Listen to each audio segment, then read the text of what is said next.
हम अगर आज अफगानिस्तान को उनके हाल पे छोड़ देते हैं तो एक बहुत बड़ी गलती होगी। पाकिस्तान के अंदर जो सियासी पार्टियां हैं उनके मंशूर का पहला सफ़ा उतार दिया जाए तो सारी पार्टियों का मंशूर एक तरह का है।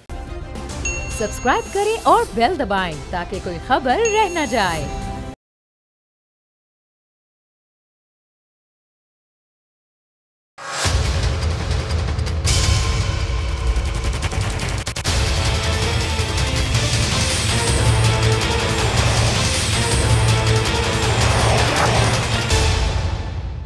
अस्सलाम वालेकुम, आप देख रहे हैं प्रोग्राम बस बहुत हो गया। मैं हूं अरबाब जहांगीर और खित्ते में अमन के लिए पाकिस्तान की कोशिशें इस वक्त पूरी दुनिया के सामने हैं। अफगानिस्तान से जिस तरह अमरीकी अफवाज का इनखला हुआ, उसमें पाकिस्तान ने अमन कायम रखने के लिए जो किरदार अदा किया वो सबके सामने आ चुका है। फिर उसके बाद जब अफगानिस्तान को मुआशी मुश्किलात, पाबंदियों का सामना करना पड़ा, उसमें भी पाकिस्तान ने सबसे बढ़कर इंसानियत के लिए और अफगानिस्तान में मौजूद अफगानियों के लिए मदद की और पूरी दुनिया में वहाँ मौजूद इंसानी अलमिया के बारे में दुनिया को बाखबर रखने की कोशिश की, दुनिया को आगाह करने की कोशिश की कि अगर अफगानियों की मदद नहीं की गई तो वहाँ पर एक इंसानी अलमिया जन्म ले सकता है। इसी सिलसिले में कल इस्लामाबाद में OIC शुरू होने जा रही है, जिसमें कि अमेरिका की जानिब से भी नुमाइंदगी शामिल होगी और पूरी दुनिया के सामने और तमाम बड़ी ताकतों के सामने पाकिस्तान अपना किरदार अदा करते हुए अफगानिस्तान की सूरत हाल को सामने रखेगा।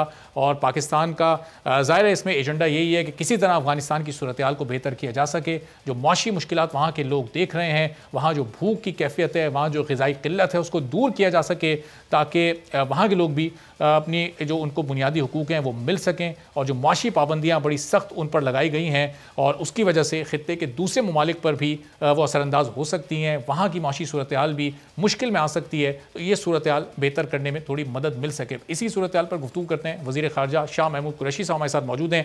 शाह साहब, बहुत शुक्रिया प्रोग्राम के लिए आपने वक्त निकाला। शाह साहब, कल ये बड़ी इंपॉर्टेंट ये कॉन्फ्रेंस जो शुरू होने जा रही है, जिसकी सरबराही जारी, जिसकी मेज़बानी पाकिस्तान कर रहा है, इस वक्त जो सूरत हाल अफगानिस्तान की है, जो पूरी इस वक्त मुस्लिम उम्मा की सूरत हाल है, इस पूरे तनाजुर में कितनी अहमियत है इस OIC वज़राए ख़ारजा की कॉन्फ्रेंस की? सर, मैं समझता हूँ कि इस वक्त जो अफगानिस्तान की सूरत हाल है, नाजुक सूरत हाल, उसको सामने रखते हुए तो इस कॉन्फ्रेंस की जो टाइमिंग है वो बहुत अहमियत रखती है, क्योंकि मेरी नज़र में ये बर वक्त कॉन्फ्रेंस मुनक़िद की गई है और हम न सिर्फ मुस्लिम उम्मा की बल्कि पूरी दुनिया की तवज्जो इस तरफ मबजूल कराने की कोशिश कर रहे हैं कि अफगानिस्तान के हालात जो हैं वो नाजुक है, वहाँ एक ह्यूमैनिटेरियन क्राइसिस जन्म ले सकता है और अगर अल्लाह ना करे वहाँ इकोनॉमिक कोलैप्स आ गया और जो दिक्कतें और जो दुश्वारियाँ आज अफगानिस्तान के लोग देख रहे हैं और वो तकरीबन 38 मिलियन 4 करोड़ के करीब हैं, वो परेशानियां फिर पूरे खित्ते को लाहक हो जाएंगी और फिर वो परेशानियां खित्ते तक महदूद नहीं रहेंगी, उनके असरात और उनकी बाज़गश्त बाहर तक सुनाई देगी।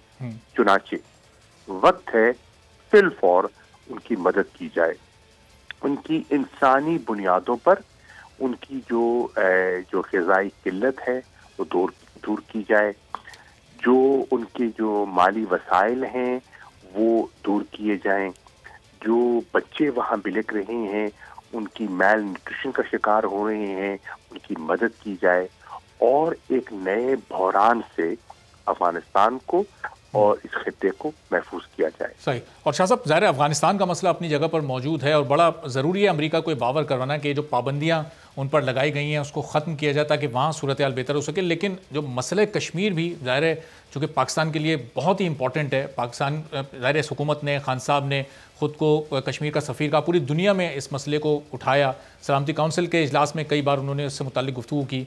ये भी एजेंडा इस कल की इस कॉन्फ्रेंस का हिस्सा है? देखिए, ये जो कॉन्फ्रेंस है इसका एक नुकाती एजेंडा है और वो है अफगानिस्तान की सूरत हाल।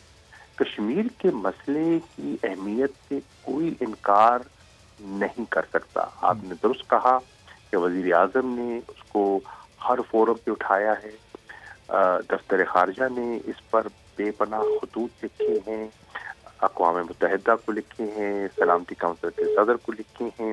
मुझे जितने मौके मुयस्सर आते हैं अपने काउंटर पार्ट से बात करने की, मैं उसको उठाता हूँ।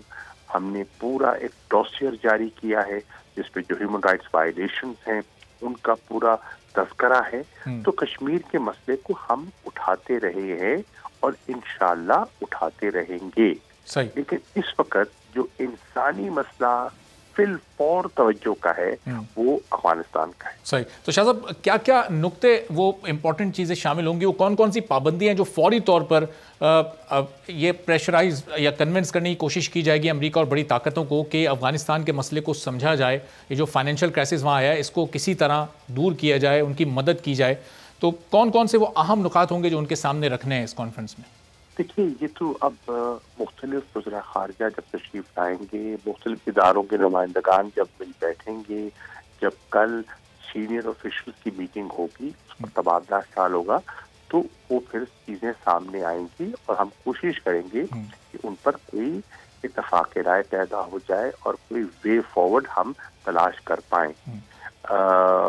मैं समझता हूँ कि इस कॉन्फ्रेंस का बुनियादी मकसद ये है कि दुनिया की तवज्जो मबसूल कराना कि ये बहुत बड़ी, हम अगर आज अफगानिस्तान को उनके हाल पे छोड़ देते हैं तो एक बहुत बड़ी गलती होगी। माजी में भी एक ऐसी गलती हुई थी और हम सब ने उसका खमियाजा भुगता था। कहीं हम माजी की गलती को दोहरा न दें, हमें तारीख से सबक सीखना चाहिए। और शाह साहब, पाकिस्तान के इस स्टांस के हक में, पाकिस्तान की हिमायत में इस वक्त कितने OIC के मेंबरान अभी हमारे साथ मौजूद हैं, पाकिस्तान के साथ मौजूद हैं, जो ज़ाहिर कल आपकी आवाज़ से आवाज़ मिलाएंगे? देखिए, मैं समझता हूँ कि OIC के जितने मोज़िज़ मेंबरान तशरीफ़ ला रहे हैं या उनके वफूद आ रहे हैं, वो सारी सूरत हाल से ना वाकिफ़ नहीं है, वो बाखबर हैं, वो बेखबर नहीं है। मैं तवक्को करता हूँ कि वो हमारी आवाज़ में आवाज़ मिलाएंगे। और शाह साहब, OIC को हमने देखा पिछले कुछ सालों में थोड़ा गैर मौसर हमने देखा, बहुत ज़्यादा इसके इजलास नहीं होते। जब किसी मुस्लिम मुल्क पर कहीं कोई आफत टूट पड़ती है तो इजलास होते में तो बड़े फॉर्मल से वो इजलास होते हैं, फिर उनकी दुनिया में कहीं कोई रजिस्ट्रेशन या सुनवाई नहीं होती। इसको दोबारा से मुतहर्रिक करने के लिए पाकिस्तान भरपूर किरदार अदा करने के लिए तैयार है। देखिए, OIC की अहमियत से कोई इनकार नहीं कर सकता। इस वक्त अक़वाम मुत्तहिदा के बाद जो सबसे बड़ा अददी इंटरनेशनल फोरम है अददी लिहाज से, वो OIC का फोरम है। 57 ममालिक इसके मेंबर हैं, ये कोई मामूली तादाद नहीं है। अब इस पर बहस हो सकती है, लोग गाय बगाए बहस करते रहते हैं। कुछ लोग कहते हैं कि अक़वाम मुत्तहिदा मौसर नहीं है, कुछ लोग कहते हैं कि फलाह इदारा मौसर नहीं है, कुछ लोग यूरोपियन यूनियन के बारे में बात करते हैं। राय सब रख सकते हैं। सवाल ये है, एक आपके पास प्लेटफॉर्म मौजूद है, उस प्लेटफॉर्म को इस्तेमाल करना, अक़वाम मुत्तहिदा पे जाके बात करना, ह्यूमन राइट्स काउंसिल में जाके बात करना, यूरोपियन यूनियन में जाके बात करना और OIC के प्लेटफॉर्म को मौसर तरीके से उठाना, इस्तेमाल करना, इसका इंतज़ार तो हम पर है। पाकिस्तान ये कोशिश कर रहा है, ये एक अहम फोरम है और इस फोरम को इस्तेमाल किया जाए दुनिया को बाखबर करने के लिए। सही, बहुत बहुत शुक्रिया। शाह महमूद कुरैशी साहब वज़ीर ख़ारजा पाकिस्तान के हमारे साथ मौजूद थे। OIC के फोरम को मौसर करने की बात कर रहे थे और कह रहे थे कि इस फोरम को इस्तेमाल करते हुए दुनिया को मुस्लिम ममालिक के जो इशूज़ हैं, जो उनकी मुश्किलात हैं, उससे बाखबर रखने के लिए इस्तेमाल किया जा सकता है। प्रोग्राम में थोड़ा आगे बढ़ते हैं और ज़रा कुछ मुल्की सियासत की बात करते हैं, चूँकि पाकिस्तान में हर गुज़रते दिनों के साथ हम देख रहे हैं कि सियासी सूरत हाल मुस्तकिल बदलती जा रही है। और पंजाब में ज़िमनी इलेक्शंस हो रहे हैं, वहाँ पर पीपल्स पार्टी बड़ा ज़बरदस्त कम बैक कर रही है, वोट बैंक उनका बढ़ रहा है। पाकिस्तान तहरीक इंसाफ हुकूमत में होने के बावजूद ज़िमनी इलेक्शंस में नाकाम हो रही है। क्या उनकी मकबूलियत का ग्राफ नीचे जा रहा है?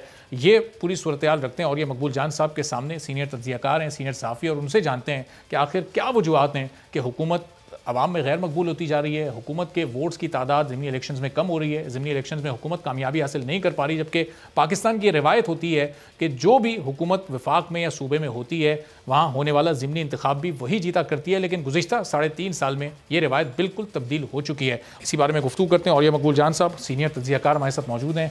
और ये सब बहुत शुक्रिया प्रोग्राम के लिए आपने वक्त निकाला। ये जितने भी ज़िमनी इंतखाबात हो रही हैं और ये सब हुकूमत क्यों ये हारती जा रही है? आमतौर पर पाकिस्तान में रिवायत होती है कि ज़िमनी इंतखाब ख्वाह सूबाई नशिस्त का हो या वफाकी नशिस्त का हो, कौमी नशिस्त का हो, वो हुकूमती जमातें ही जीता करती हैं। लेकिन इस बार मामला बिल्कुल उलट हो रहा है 2018 के बाद से। देखिए, जब हम यहाँ एनालिसिस करते हैं ना इलेक्शंस का, खा वो ज़िमनी हो या कोई और हो, और हमने एक तस्वर बना लिया हुआ है कि अगर एक पार्टी जीतती है तो रायामा जो है वो उसके साथ है और एकदम रायामा जो है फलां वजह से तब्दील हो गई है। ये बड़ा सती सा तज्जिया है जो कि आम तौर पे हम हर कोई कर सकता है, लेकिन अगर जो शख्स इलेक्शन सियासत को समझता है वो समझता है कि इलेक्शन बिल्कुल और तरह की चीज़ है, उसका रायामा के साथ या लोगों की राय के साथ कोई ताल्लुक़ नहीं। अभी ये जो मोहतरमा हैं जो अभी पीटीआई की तरफ से जिन्होंने इलेक्शन लड़ा है, ये कुछ देर पहले इनका खामन सारे जो थे वो नून लीग की तरफ से जीते हुए थे और उनका ख़ानदान जो था वो नून लीग का वोटर था, और सिर्फ चंद दिनों के बाद वो पीटीआई का वोटर हो गया। तो क्या वो नून लीग के वोटर से नून लीग से तंग आके हुए हैं? इसी तरह जो शख्स वहाँ पर नून लीग में गया वो पीटीआई का आदमी था, तो इसका मतलब यह है कि क्या पीटीआई का वर्कर जो है वो इस तरह वहाँ से चला गया? यहाँ पर ख़ानदान है, वेल इंट्रेंच सूरत हाल है, ये सारे सिनेरियोज आपके वहाँ चलते रहते हैं जो बदलते निकलते रहते हैं। हाँ, ओवरसीज वोटर जो है उसके बारे में शायद थोड़ा बहुत ये समझा जा सका है कि उसकी ज़ाती कोई एफिलिएशन सारी इस तरह की ना हो तो शायद वो किसी ना किसी हद तक आगे चल सके। लेकिन जो ख़ुसूसन साउथ के अंदर और बाकी गांव के अंदर इलेक्शन बिल्कुल और तरह की चीज़ है, और इलेक्शन के बारे में आप ये समझें कि आप रायामा तब्दील डिविंडलिंग वोट होते हैं, थोड़े बहुत इधर से उधर हो जाते हैं, उसको सभी लोग जो हैं वो ग्रुपों के फ्लो के अंदर ले जाते हैं। और ये सब तो ये मौरूसी सियासत का इस कल्चर का खात्मा करने के लिए पाकिस्तान तहरीक इंसाफ थर्ड फोर्स के तौर पे सामने आई थी। लेकिन जब भी हम ज़िमनी इंतखाबात और इनकी सियासत का तरीक़ाकार देख रहे हैं तो ऐसा ही लग रहा है कि मौरूसी सियासत को ये भी उसके रंग में रंग गए, फ़रोग़ दे रहे हैं उसको। देखिए, जब तक पाकिस्तान में कॉन्स्टिट्यूशनल पॉलिटिक्स मौजूद है ना, उस वक्त तक पाकिस्तान में फरिश्ते भी उतर आए तो मौरूसी पॉलिटिक्स से बाहर नहीं कर सकते। 1920 में पहले इलेक्शन हुए थे और अंग्रेज़ ने यहाँ कॉन्स्टिट्यूंसीज बनाई थी, और हर कॉन्स्टिट्यूंसी के लिए उसने कुछ ख़ानदान मुकर्रर कर दिए थे जिसको उन्होंने जायदादें दी, ज़मीनें दी, हर कुछ दिया, वो वहीं पर आबाद हो गए और उन्होंने वहाँ पर अपना इन्फ्लुएंस बनाया। वो सारे के सारे 1920 से अब तक चले आ रहे हैं। अब देखिए, इमरान खान साहब जो हैं उस वक्त तक आगे नहीं बढ़ सकते। वो जहांगीर खान तरीन ठीक कहते हैं कि जब तक साउथ के अंदर उन्होंने जोड़ तोड़ की सियासत नहीं की, वो जोड़ तोड़ की सियासत ना करते, वो साउथ का महाज जो उनके साथ शामिल ना होता तो इमरान खान साहब आज कहाँ होते? कहीं भी ना होते। असल सूरत हाल यही है कि इमरान खान साहब ने की पॉलिटिक्स जो है वो रिवायत में ढल गई और उसी रिवायती पॉलिटिक्स कर रही है। आप देख लें, वो टिकट देते हुए भी वही करते हैं। मियांवाली जैसे इलाके के अंदर भी टिकट देते हुए वो उन लोगों को टिकट देते हैं कि जो बाकी इन्फ्लुएंस हो, उनको कतन कोई परवाह नहीं होती, किसी को भी कोई परवाह नहीं होती, क्योंकि पाकिस्तान के अंदर जो सियासी पार्टियाँ हैं उनके मंशूर का पहला सफ़ा उतार दिया जाए तो सारी पार्टियों का मंशूर एक तरह का है, खा वो तहरीक इंसाफ हो, खा वो पीपल्स पार्टी हो, खा वो नून लीग हो, मंशूर से कोई ताल्लुक़ नहीं उनका।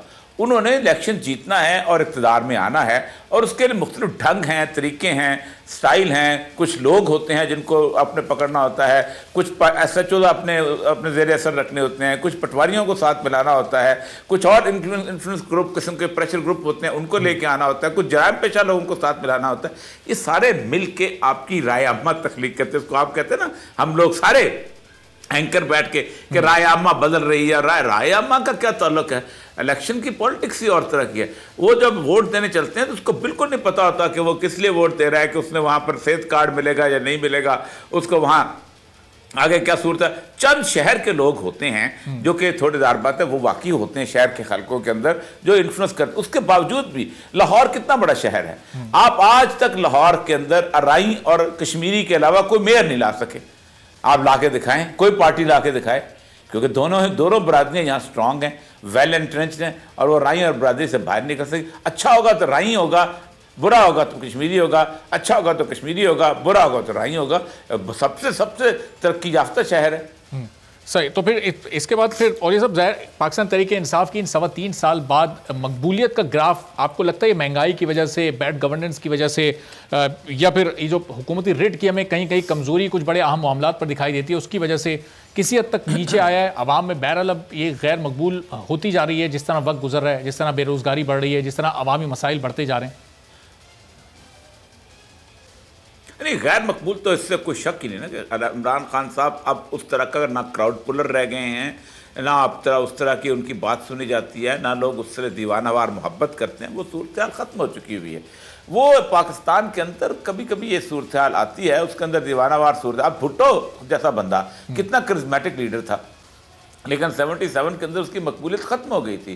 लोग बड़ी जल्दी उकता जाते हैं पाकिस्तान के अंदर, नए चेहरे की सूरत हालें पढ़ते हैं, उस तरह निकल जाते हैं, नई मोहब्बतें उनको चाहिए होती हैं, नया एक लीडर चाहिए होता है जिसके साथ वो अपने आप को वाबस्ता करे। तो पाकिस्तान के अंदर बड़ी सेकंड से लोग जो है ना वो भूल के किसी दूसरी तरफ चले जाते हैं। लेकिन और साहब अब ज़ाहिर है 2023 में अगर इलेक्शन होते हैं या 2022 में भी किसी भी वजह की बिना पर इलेक्शन हो जाते हैं तो ये कोई नया फेस, कोई नई पार्टी तो अब आवाम के पास नहीं है। अगर पाकिस्तान तहरीक इंसाफ की तरफ आवाम नहीं जाती तो फिर क्या वापस पलट कर नून लीग या पीपल्स पार्टी में से किसी को फिर आवाम चॉइस करेगी? देखिए ये मैं उस वक्त तबसरा कर सकूंगा जब इनके कैंडिडेट्स जो हैं वो मैदान में उतरेंगे। अच्छा। कौन कहाँ से अपनी वफादारियाँ बदल के किस तरफ जाता है।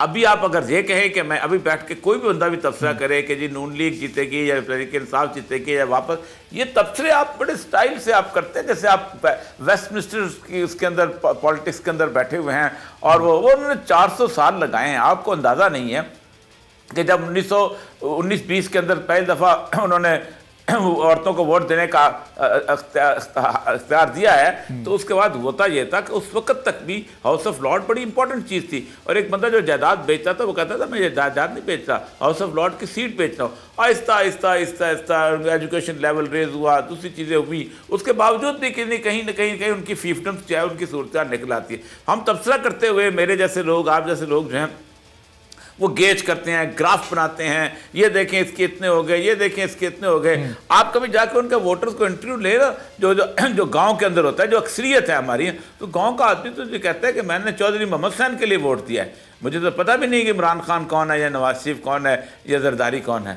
मैं तो नज़ीर हुसैन के लिए वोट दिया है क्योंकि मेरी बरादरी का बंदा, वो मेरे पास चल के आया था, अब मेरे घर आ गया, मैं उसको वोट ना दूं तो मैं क्या करता। जब वो आदमी घर आ जाता हम वोट दिया करते हैं। पाकिस्तान की सियासत जो है जब तक कॉन्स्टिट्यूंसी पॉलिटिक्स से नहीं निकलती ये ठीक नहीं हो सकती। सही। और ये सब अभी ज़ाहिर ख्वाजा आसिफ साहब ने 2 रोज़ पहले इंटरव्यू दिया नदीम मलिक साहब को, एहसान इकबाल साहब उसी रात यहाँ हमारे साथ प्रोग्राम में मौजूद थे। नून लीग ये कह रही है, दावा कर रही है कि अरकान पार्लियामेंट कोई 36-40 की तादाद में नून लीग के साथ हैं, नून लीग में शामिल होना चाहते हैं।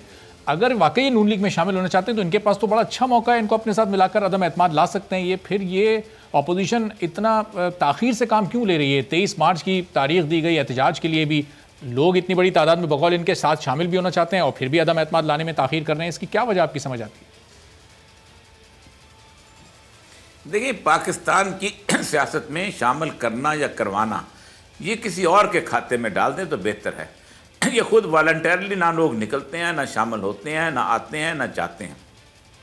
ये मुख्तलिफ किस्म की वजूहात बनती हैं, आप उससे होता है। आप देखें ना, जिस वक्त नवाज शरीफ साहब 99 में लाहौर से निकले हैं, छोड़ के गए हैं, तो उसके बाद आप खुद सोचें कि लाहौर उनका गढ़ था और वहाँ 8 साल जो है वो उनका मुखालिफ पार्टी का काफ लीग का मेयर रहा है। मियाँ आमिर साहब जो थे उनके मुखालिफ पार्टी के आदमी थे, उसी लाहौर शहर से, उसी वही लीग नून जो थी वो बिल्कुल ख़त्म होकर रह गई थी। फिर पीपल्स पार्टी को देखें ना, 92 के अंदर जिस वक्त वो अपना दोबारा आए हैं अपना नवाज शरीफ साहब, तो उस वक्त सूरत 2/3 मेजॉरिटी जब वो लेके आए थे 97 के अंदर, तो 12 या 13 सीटें रह गई थी टोटल पीपल्स पार्टी की। फिर पीपल्स पार्टी जो है जरदारी के ज़माने में दोबारा उभर के आ गई और उसने बकायदा गवर्नमेंट बनाई, अपना सदर भी बनाया। तो असल मसला यह है कि जोड़ तोड़ की सियासत है पाकिस्तान के अंदर। ना यहाँ एक नज़रिए की बुनियाद पर वोट दिए जाते हैं, ना यहाँ भूख की बुनियाद पर वोट दिए जाते हैं। आप मुझे बताइए, पाकिस्तान की 72 साल की तारीख में लोगों ने कभी महंगाई की बुनियाद पर कोई तहरीक चलाई हो? कभी भी नहीं, एक भी तहरीक नहीं चली। पीटता रह गया बेचारा है भाई, अभी बेचारा हर चीज़ पे छाया सन्नाटा, 20 रुपये मन है आटा, फलां है, ये है, इस बात पे पड़ता है घाटा, सदर अयूब जिंदाबाद, पता नहीं क्या करता रहा। तहरीक किस पे चली? ताशकंद पे चलाई जुल्फ़िकार अली भुट्टो ने, कि भुट्टो के अयूब खान ने ताशकंद में बेच दिया पाकिस्तान, और कौम 1000 साल के नारे पर वोट देने लग गई। असल मसला यह है कि पाकिस्तान की पॉलिटिक्स में हमें ये हमारी जिम्मेदारी बनती है। देखिए 72 के करीब मुल्क हैं, 97 मुल्क हैं कि जो ये कॉन्स्टिट्यूंसी पॉलिटिक्स से निकल गए हैं। उन्होंने बाकायदा प्रोपोर्शनल रिप्रेजेंटेशन बना दी है कि आप ऐसा करें कि हर पार्टी को वोट पड़े, और जिस पार्टी के जितने वोट होंगे उसके हिसाब से उसकी सीटें होगी, और पार्टी का बंदा जो है बेहतरीन लोगों को इंतखब कर दे। जब तक कॉन्स्टिट्यूंसी पॉलिटिक्स रहेगी, ये तकसीम इस तरह की रहेगी, हम तबाह बर्बाद रहेंगे। ये पड़ोस में फ्रांस है, पड़ोस बरतानिया के पड़ोस में ये जर्मनी है, नॉर्वे है, स्वीडन है, कोई कॉन्स्टिट्यूंसी नहीं होती। लेकिन और सब ये अभी 2018 के मुकाबले में 2021 में ये अचानक पीपल्स पार्टी ने इतने ज्यादा वोट बैंक कैसे पंजाब में बढ़ाया? जहाँ 4-5 हज़ार वोट इनके होते थे, वहाँ ये 31-32 हज़ार वोट, और जहाँ टर्नआउट बड़ा कम है वहाँ ये बहुत ज़्यादा वोट हासिल कर रहे हैं। तो पीपल्स पार्टी ने अपनी सियासत का तरीक़ाकार बदला है क्या? लोगों में गई है? क्योंकि नून लीग तो इल्ज़ाम लगा रही है पैसे देकर ये वोट खरीद रहे हैं, या उनके इल्ज़ाम में सदाकत है, या वाकई पीपल्स पार्टी ने कुछ मुख्तलिफ काम किया है? देखिए बंदा अगर आपका उस ज़िले के अंदर बेहतर अगर आपका आ गया है, तब्दील हो गया है, तो फिर शायद हम कहें कि जो तब्दीली की सूरत हाल होती है। होता क्या है आप खुद देखिए, हर आप ये लाहौर के वॉल सिटी में चले जाएं या कराची के लियारी के अंदर चले जाएं, आपको 10-12 लोग ऐसे ज़रूर मिलेंगे कि जिनके पास 500, 600 वोट होंगे, और जो कहेंगे जी हम आप मेरे डेरे पे हैं, मैं लोगों को इकट्ठा करता हूँ, आपको वोट आप, वो आपके साथ है तो वोट आपके हैं। अब पीपल पार्टी में चूँकि जरदारी साहब खुद आके बैठे हैं पंजाब के अंदर, उन्होंने ख़ासतौर पर इन रोड बनाने की कोशिश की है, वो मिले हैं, उन्होंने लोगों को साथ मिलाया है, वादे वईद भी किए हैं, और उन्होंने एक हवा भी बनाई। अब देखा हवा क्या बनती है? हवा यहाँ बनती है कि कौन सी पार्टी जीत रही है, और दूसरी बात है किस पार्टी के सर पे हुमा बैठी हुई है एस्टेब्लिशमेंट की। अगर वो पता चल जाए, खबर मिल जाए कि पीपल पार्टी अगली दफ़ा गवर्नमेंट बना रही है और हवा चल जाए, तो सारे के सारे वोट उस तरह चले जाएंगे। जो आम आदमी जो कहता है कि मैंने अपना वोट क्यों ज़ाया करूँ, मैं उसको दूंगा जो जीतने वाला है। तो एक थोड़ी सी फिजा तो बनी है, लेकिन अब देखा तीसरे नंबर पे भी बहुत थोड़े से वोट लेके उभरी है। सही। अच्छा, और पार्टी जो कि साउथ में कभी हमेशा जीता करती थी। आखिर में अब ये 3 बड़ी जमातें तो अपनी जगह मौजूद हैं, लेकिन तहरीक लब्बैक भी ज़ाहिर है एक बड़ी सियासी फोर्स के तौर पे सामने आई है। 10,000 के करीब उनके कैंडिडेट ने भी वोट हासिल किए हैं। तो अब इसको आप अगले साल, ज़ाहिर है इनके पास पूरा मौका है अगले इलेक्शन की तैयारी करने का, कितना बड़ा खतरा इन तीनों जमातों के लिए समझ रहे हैं, खासतौर पर पंजाब में? देखिए खतरा तो ये बन सकती है, लेकिन ये खुद शायद इलेक्शन ना जीत सके। अच्छा। उसकी वजह यह है कि इनके पास एक न्यूक्लियस है। लेकिन सबसे अहम बात यह है कि तहरीक लब्बैक जो है ना, वो उस तरह की अपीलिंग क़यादत नहीं लेके आ सकेगी। देखें एक ख़ास प्रेशर ग्रुप के तौर पर तो ये किस तौर पर कामयाब हो सकती है, लेकिन मज़ीद अगर आप ये कहें कि आगे चल के ये बरकत किसी न किसी का वोट ज़रूर काटेगी, किसी न किसी को तबाह ज़रूर करेगी कम अज़ कम। बहुत बहुत शुक्रिया। और ये मकबूल जान साहब हमारे साथ मौजूद थे और पंजाब की सियासत पर और ओवरऑल पूरी मुल्क की सियासत पर तबसरा और तज्जिया पेश कर रहे थे। एक ब्रेक लेते हैं, ब्रेक के बाद पीपल्स पार्टी के सीनियर रहनुमा कमर जमान कायरा साहब हमारे साथ मौजूद होंगे और उनसे जानेंगे कि पंजाब में पीपल्स पार्टी के वोट्स इतनी बड़ी तादाद में कैसे बढ़ रहे हैं। एक ब्रेक के बाद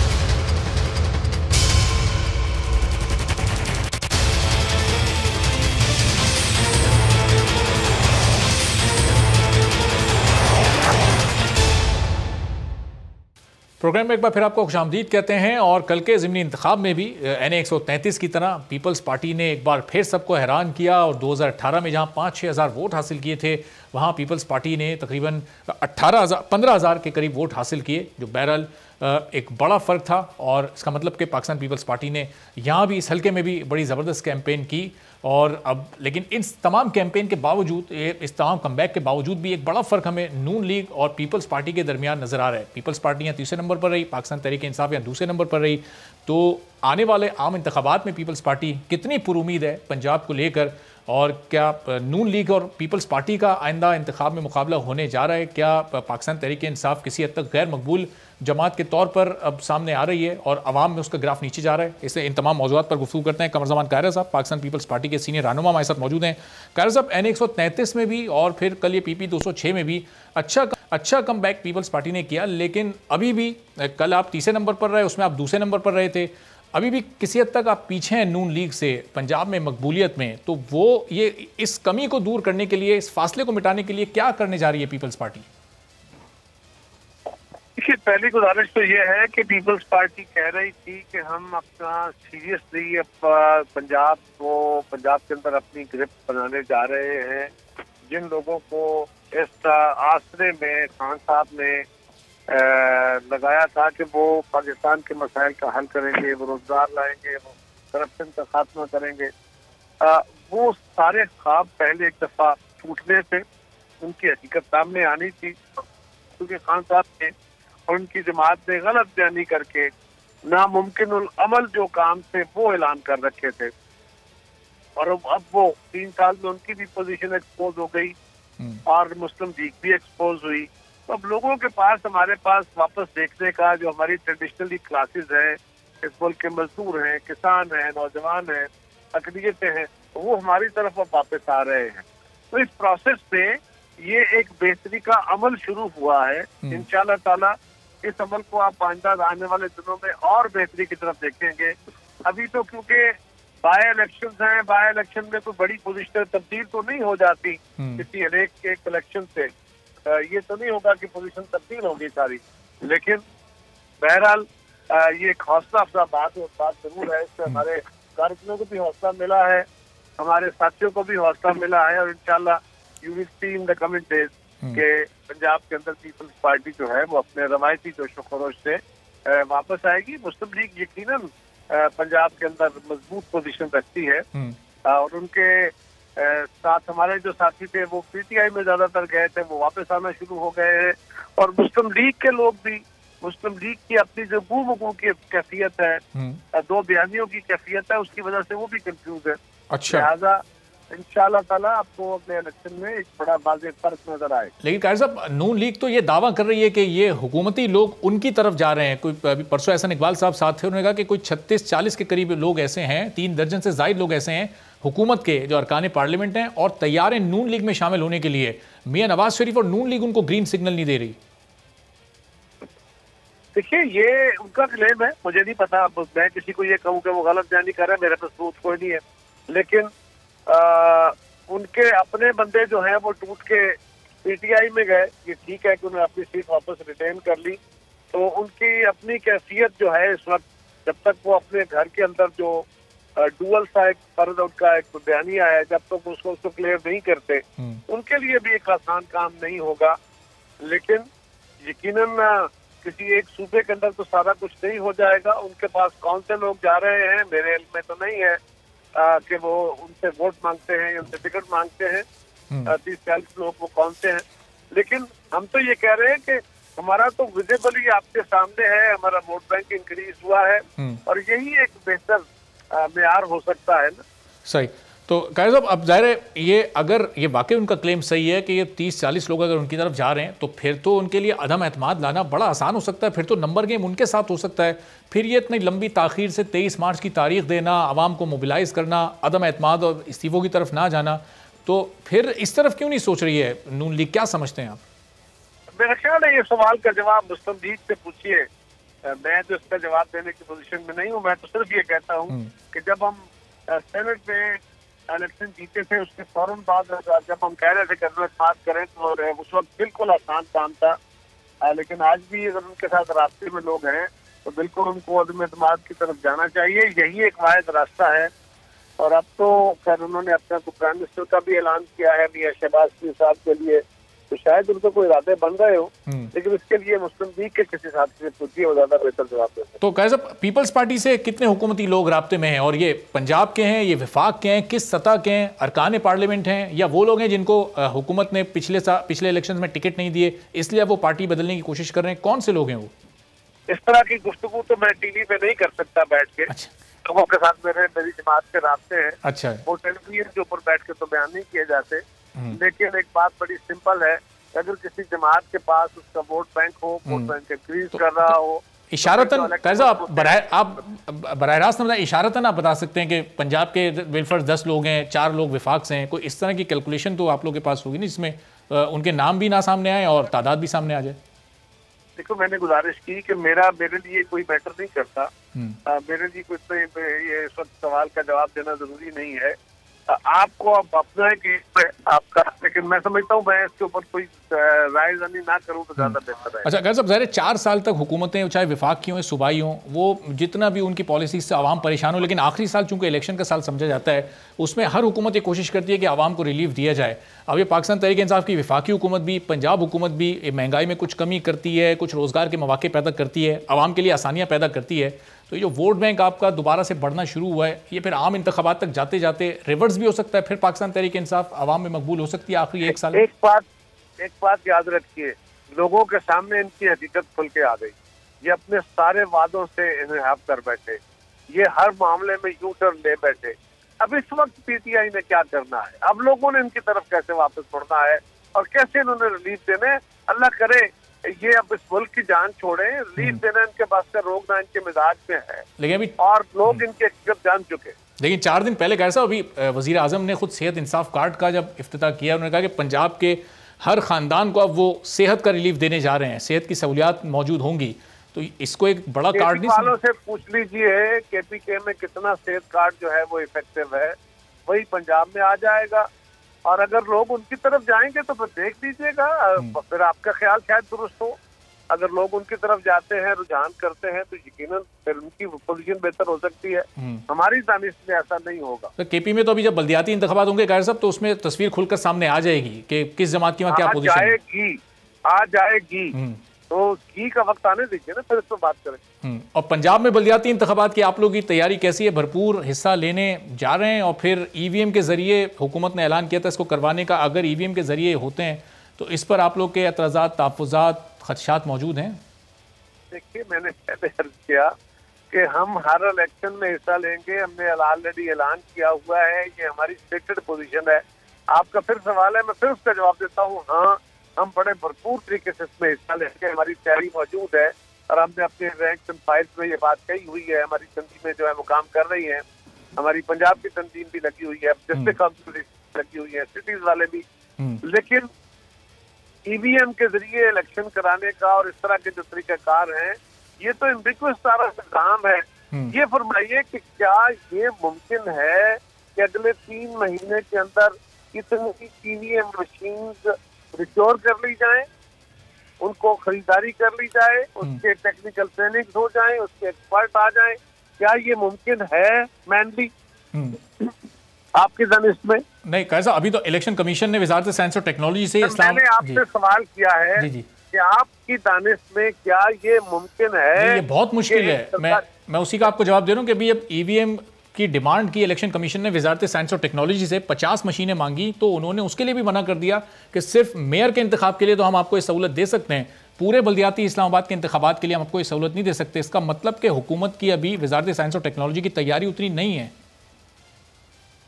वजारत साइंस एंड टेक्नोलॉजी भी यही कह रही है, मैं भी यही कह रहा हूँ और आप भी यही कह रहे हैं कि ये मुमकिन नहीं है। तो अगर उन्होंने ईवीएम से कराने का कानून बनाया है तो उसका जवाब तो आपको खुद ही देख लेना क्या क्या हो सकता है। लेकिन वजीर इत्तलात कुछ और कह रहे हैं, बाकी वज़रा कुछ और कह रहे हैं। ये तो छोड़िए ना, उनको छोड़िए, मैं कह रहा हूँ आप अपने सवाल के गौर कीजिए कि क्या एक चीज मुमकिन है। वो वजीर आजम कहे, वजीर कहे, उनका कोई कारकुन कहे, अगर उसमें वजन है, उसमें पॉसिबिलिटी है तो फिर उस पर बात करते हैं। बिल्कुल, लेकिन जो इनको मुमकिन कैसे बनाना होता है हुकूमत को, ये 33 बिल इनको पास कराने होते हैं, देखें ये करवा लेते हैं, ये नामुमकिनात को मुमकिनात किस तरह से करते हैं। देखिए, ये बिल्कुल नामुमकिनात को मुमकिनात नहीं कर पाते, इनके पास रिक्वायर्ड वोट नहीं था। आप मीडिया के साथियों को दुरुस्त पोजीशन देनी चाहिए। 221 वोट इन्होंने लिए थे, उनको 221 वोट के साथ हाउस के टोटल मेजोरिटी का टोटल नंबर की मेजोरिटी अवेलेबल नहीं होती, 222 वोट बनते हैं और वो उनको नहीं मिले। लेकिन इसमें माहिरीन कानून का एक इख्तिलाफ है कि वो आइन का रूल प्रिवेल करेगा या फिर वो मुश्तरका इजलास का जो रूल होता है वो वहाँ पर प्रिवेल करेगा। देखिए, बड़ा क्लियर है, आइन बड़ा वाजे है, लेकिन आइन के सबॉर्डिनेट रूल्स होते हैं और रूल्स के तहत चलते हैं। मेजोरिटी, सिटिंग मेजोरिटी का भी कहीं आइन के अंदर नहीं दिया हुआ, लफ्ज मेजोरिटी है, उस मेजोरिटी को अपने मुख्य डिफाइन करना है। किसी वक्त ये होता है कि आम लेजिस्लेशन में तो फिर हाउस के अंदर बैठे हुए सिंपल मेजोरिटी के जो कानून होते हैं वो कानून पास हो जाते हैं, तो इश्यू कोई नहीं है। ठीक है, बहुत बहुत शुक्रिया। कमर ज़मान कायर साहब पाकिस्तान पीपल्स पार्टी के सीनियर रहनुमा हमारे साथ मौजूद थे। अब इस ईवीएम पर हुकूमत तैयार है, एक ब्रेक के बाद इस पर मजीद बात करेंगे। अमजद अली खान न्याजी साहब और सेनेटर अब्दुल कयूम साहब हमारे साथ मौजूद होंगे। एक ब्रेक के बाद दोनों साहिबान से गुफ्तगू होगी।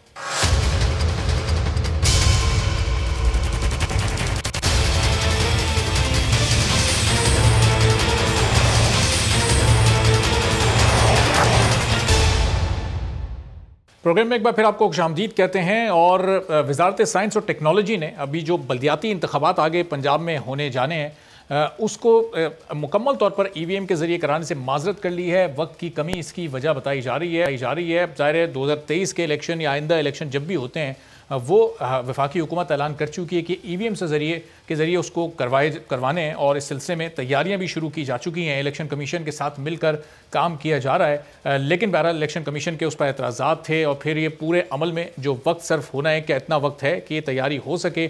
और इससे पहले इसके पायलट प्रोजेक्ट्स करने में भी अब जो मुश्किलात पेश आ रही हैं, ख़ुद वजारत साइंस और टेक्नोलॉजी ने इससे माजरत की है, चूँकि इलेक्शन कमीशन ने वजारत से फौरी तौर पर 50 ईवीएम मशीन्स मांगी हैं और 50 ईवीएम मशीनों पर फर्जी इलेक्शन कंडक्ट किया जाएगा ताकि बल्दियाती इंतखाबात ईवीएम पर कराए जा सकें। इलेक्शन कमीशन के ज़राए से कुछ इस तरह की खबरें मौसूल हुई हैं। अब हुकूमत कितनी संजीदा है ये पायलट प्रोजेक्ट करने के लिए, और पायलट प्रोजेक्ट इसलिए भी ज़रूरी है ताकि इलेक्शन कमीशन को मुतमईन किया जा सके, फिर अपोजिशन जमातों को भी इस पर मुतमईन किया जा सके और इंतखाबी इस्लाहात की जो कानून साजी हुकूमत ने की है, फिर ज़ाहिर है इसके ज़रिए उसमें भी वो इसको कामयाब कानून साजी कह सकती है। तो अब हुकूमत क्या वाकई ये कदम उठाएगी और बल्दियात आने वाले ख़्वाह पंजाब में हो या किसी और जगह पर हो, क्या इलेक्शन कमीशन उसको ईवीएम के ज़रिए करवा पाएगा? इस पूरी सूरत-ए-हाल पर गुफ्तगू करते हैं। अमजद अली खान न्याजी साहब पाकिस्तान तहरीक इंसाफ के रहनुमा हमारे साथ मौजूद हैं। नून लीग से सेनेटर अब्दुल कयूम साहब हमारे साथ मौजूद हैं। तो अमजद साहब, अब ये ज़ाहिर है देखें, ये तो पहले से थी बात कि इसको एक पायलट प्रोजेक्ट करना पड़ेगा, इसको कहीं चेक करना पड़ेगा, टाइम बहुत ज़्यादा कम है। अब इलेक्शन कमीशन ने ये 50 ईवीएम मशीनें मांगी हैं। अब वजारत साइंस और टेक्नोलॉजी के पास, हुकूमत के पास इतनी तैयारी है कि इलेक्शन कमीशन की रिक्वायरमेंट, ये डिमांड्स पूरी कर सके?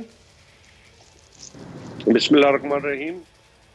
इंशाअल्लाह ताला कोशिश तो यही है कि इसको पायलट प्रोजेक्ट के तौर पे जो है ये मुतारफ़ कराया जा सके ताकि जनरल इलेक्शन में हम पूरी तरह फाल हों और ईवीएम के ज़रिए ही, क्योंकि सबसे बड़ा जो इशू है वो है कि हमने आई वोटिंग, और आई वोटिंग तभी मुमकिन होगी जब ईवीएम होगा। और जो हमारे बैठे हैं हमारे ओवरसीज पाकिस्तानी, उनका जो हम चाहते हैं कि उनको अपना हक मिले और वो अपने जो नुमाइंदे हैं वो चुन सकें। तो सबसे बड़ा हमारी पूरी इसके ऊपर फोकस है कि इलेक्शन कमीशन इसके ऊपर तेजी से काम करे और जो वसाइल भी दरकार होंगे इलेक्शन कमीशन को दरकार होंगे, या जो भी वसाइल या जो भी मसाइल होंगे उनके हल के लिए इंशाअल्लाह ताला गवर्नमेंट जो है अपने पूरे वसाइल और मसाइल के हल के लिए तजावीज़ भी देगा और अपनी कोऑपरेशन भी देगा। सही। लेकिन अमजद साहब, ये 3900 मशीनों की डिमांड इलेक्शन कमीशन की जानिब से की गई थी। हुकूमत ने अपना होमवर्क कर रखा है? इतने कम टाइम में इतनी बड़ी तादाद में मशीनों की प्रोक्योरमेंट करने के लिए हुकूमत ने कोई काम किया है? कुछ राब्ते में है आप इंटरनेशनल कंपनीज से जहाँ से इसकी प्रोक्योरमेंट करनी है? इसके लिए वजारत साइंस एंड टेक्नोलॉजी है वो अपना काम कर रही है, और शिबली फराज साहब ने इसके ऊपर जो है एक तफसीली प्रेस कॉन्फ्रेंस भी की थी पिछले दिनों। तो उसके लिए जो है वो होमवर्क हो रहा है। इंशाअल्लाह ताला हमें पूरी उम्मीद है कि हम इसको मीट कर जाएंगे। सही। तो अब्दुल कयूम साहब, अब ज़ाहिर इलेक्शन कमीशन भी थोड़ा सा इस मामले में अमली तौर पर आगे बढ़ रहा है। अब वजारत साइंस और टेक्नोलॉजी को हुकूमत को अपनी डिमांड्स बता रहा है, हुकूमत भी वो डिमांड्स पूरी करने में संजीदा है। एक पायलट प्रोजेक्ट अगर बल्दियाती इंतखाबात में इसका सामने आता है तो इलेक्शन कमीशन के साथ साथ आप लोगों के जो तहफ़्फ़ुज़ात और ख़दशात थे वो भी दूर हो सकते हैं। हुकूमत के इलेक्शन कमीशन के इस कदम को आप वेलकम करेंगे या फिर कुछ एतराज़ात अभी भी मौजूद हैं आप लोगों के? देखिए, इलेक्टोरल प्रोसेस के अंदर इम्प्रूवमेंट्स या इसको एक्सपीडाइट करना तो एक अच्छा कदम है, इसमें तो कोई दो राय नहीं है। लेकिन जिस उजलत में हुकूमत करना चाहती है उनका अपना अंदाजा ये है कि ये डूएबल है और ये हो सकेगा। लेकिन बाकी मेरे ख्याल है सब पार्टियों का ये व्यू है, जो सारे स्टेक होल्डर्स हैं, कि ये इसकी लॉजिस्टिक्स भी और इसके जो फाइनेंशियल एंगल है, इसका जो ट्रेनिंग का एस्पेक्ट है, इसकी जो ट्रांसपेरेंसी है, उसके ऊपर और डिलिब्रेशंस होनी जरूरी थी और शायद ये मुमकिन ना हो। आपने देखा कि शिबली फराज साहब जो मिनिस्टर हैं साइंस एंड टेक्नोलॉजी के, उन्होंने भी आगे एक प्रेस कॉन्फ्रेंस की और उस प्रेस कॉन्फ्रेंस में उन्होंने कहा कि ये जो बल्दियाती इंतखाबात है उसमें भी सिर्फ मेरे ख्याल है चेयरमैनों के डिस्ट्रिक्ट के जो हैं उसमें शायद हम इस्तेमाल कर सके ईवीएम, बाकी हम नहीं कर सकते। तो हमें तो इस पे इतराज़ नहीं है। जो इलेक्शन कमिश्नर है या कमीशन है उन्होंने तो अपने आप को सेटिस्फाई करना है, बिकॉज उनकी आईनी ड्यूटी है ट्रांसपेरेंट फेयर इलेक्शन जो है वो कराए जाएं और वो विद ऑल ऑनेस्टी। उसके लिए हुकूमत ने अपना बनाया कि आप ईवीएम इस्तेमाल करें। आई एम श्योर के सूनर और later they will have to do, या ये कानून बदलना पड़ेगा। लेकिन जब तक ये कानून है उनको वो तो करने के पाबंद हैं, लेकिन वो शायद इतनी उजलत में जल्दी में ना कर सके। वो उसी वक्त करेंगे जब उनको ये पता होगा कि इनकी इस्तेमाल से वो जो उनका मकसद है, जो आईन उनके लिए लेआउट करता है free and fair and transparent election, वो मुमकिन है। अगर वो मुमकिन ना हुए तो वो हैंड्स अप करेंगे, वो कहेंगे कि जी नहीं ये हम इस तरह नहीं कर सकते। तो अभी मेरे ख्याल है पायलट प्रोजेक्ट की बात तो एक अच्छी बात है, अल्लाह करे ये कामयाब हो। और with the passage of time government जो रूलिंग पार्टी है उसकी फ्रस्ट्रेशन यही है कि मुल्क के अंदर चूंकि क्रेडिबिलिटी का एक बहुत बड़ा इशू आ गया है ये इन्फ्लेशन और महंगाई की वजह से, तो कम से कम बाहर लोग जो अफेक्टेड नहीं है इस सारे ये जो मुआशी बहरान के, तो वो शायद वोट हमें दे और वो ये मशीनें हो तो उनके तहत आ जाएंगे। तो इसलिए ये एक पार्टी के इंटरेस्ट की बात तो नहीं चाहिए। साहब, ये ऑपोजिशन के नजदीक इसकी कामयाबी का बेंचमार्क क्या होगा? अगर ये सिर्फ ये इंतखाबात में साइंस और टेक्नोलॉजी की मिनिस्ट्री कह रही है कि सिर्फ मेयर के इंतखाबात में हम आपको ये सहूलत फराम कर सकते हैं, अभी अगर इस्लामाबाद के मेयर के इंतखाबात इसके तहत ईवीएम के तहत होते हैं तो फिर आपके नज़दीक इसका बेंचमार्क क्या होगा इसके सही शफाफ होने का? अगर आप लोगों का अपोजिशन का नुमाइंदा जीतेगा तो इसको तस्लीम करेंगे, अगर हुकूमती नुमाइंदा जीता तो फिर धांधली के इल्जाम लगाए जाएंगे और इसको फिर नाकाम तस्वुर किया जाएगा। देखिए ये ट्रेंड तो काबिल मज़म्मत है कि जब हम जीते तो हम कहें, या कोई भी पार्टी जीते तो कहे ठीक है, हारे तो कहे नहीं ठीक है। हमारे अंदर इतनी कौमी सतह पे मैच्योरिटी होनी चाहिए कि हम देखें, अभी आप देखें कि इलेक्शन हो गए ना, बाई इलेक्शन, जहां धांधली होती है वो नजर भी आती है ना। अभी आप देखें डस्का के इलेक्शन हुए थे तो शोर मचाना तो हक बजाना था, फिर कोर्ट्स ने भी उसके ऊपर वर्डिक्ट्स अपने दिए, इलेक्शन कमीशन का भी एक अपना व्यू पॉइंट आ गया।